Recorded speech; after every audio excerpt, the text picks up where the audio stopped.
IPPB registration mobile banking registration ಬಗ್ಗೆ ಹೇಳಿದೆ.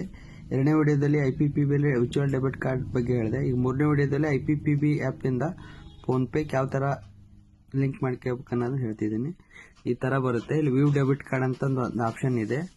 ಅದರ ಮೇಲೆ ಕ್ಲಿಕ್ ಮಾಡಿ ನಿಮ್ಮ ಪಾಸ್ವರ್ಡ್ ಹಾಕಿದ್ರೆ 6 ಡಿಜಿಟ್ ನಂಬರ್ ಬರುತ್ತೆ.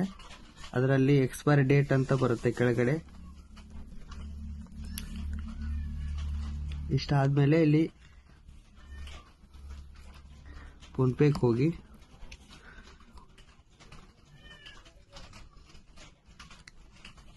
ಇಲ್ಲಿ ಪ್ರೊಫೈಲ್ ಮೇಲೆ ಕ್ಲಿಕ್ ಮಾಡಿ ನೆಕ್ಸ್ಟ್ ಇಲ್ಲಿ ಮ್ಯಾನೇಜ್ ಪೇಮೆಂಟ್ ಅಂತಂದಿದೆ. ನೆಕ್ಸ್ಟ್ ಇಲ್ಲಿ UPI ಬ್ಯಾಂಕ್ ಅಕೌಂಟ್, ಇಲ್ಲಿ ಇಂಡಿಯಾ ಪೋಸ್ಟ್ ಪೇಮೆಂಟ್ ಬ್ಯಾಂಕ್ ಅಂತಂದಿರುತ್ತೆ. ಸೆಟ್ ಎಂಪಿನ್ ಇಲ್ಲ ರೀಸೆಟ್ ಎಂಪಿನ್ ಅಂತ ಇರುತ್ತೆ. ನಿಮ್ಮ ಅಲ್ಲಿ ವರ್ಚುವಲ್ ಡೆಬಿಟ್ ಕಾರ್ಡ್ ಜನರೇಟ್ ಆಗಿದ್ದ 6 ನಂಬರನ್ನ ಮತ್ತು ಎಕ್ಸ್ಪೈರ್ ಮಂತು ಡೇಟಾ ಹಾಕಿ ಇಲ್ಲಿ ಕಂಟಿನ್ಯೂ ಅಂತ ಕೊಡಬೇಕು.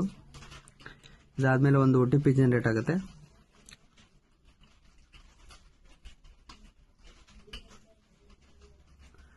ಇದಾದ ನಂತರ ನೀವು ಎಂಪಿನ್ ಸೆಟ್ ಮಾಡ್ಕೋಬಹುದು 2 ಸಾರಿ. ಮತ್ತು ಕನ್ಫರ್ಮ್ 6 ಡಿಜಿಟ್ ಅಂತ ಕೇಳುತ್ತೆ. ಈ ತರ ಸೆಟ್ ಮಾಡಿದ್ರೆ ನಿಮ್ದು ಇಂಡಿಯಾ ಪೋಸ್ಟ್ ಪೇಮೆಂಟ್ ಬ್ಯಾಂಕಿಂದ ಫೋನ್ ಪೇ ಲಿಂಕ್ ಆಗುತ್ತೆ. ಈ ವಿಡಿಯೋ ಇಷ್ಟ ಆಗಿದ್ರೆ ಲೈಕ್ ಮಾಡಿ, ಕಮೆಂಟ್ ಮಾಡಿ.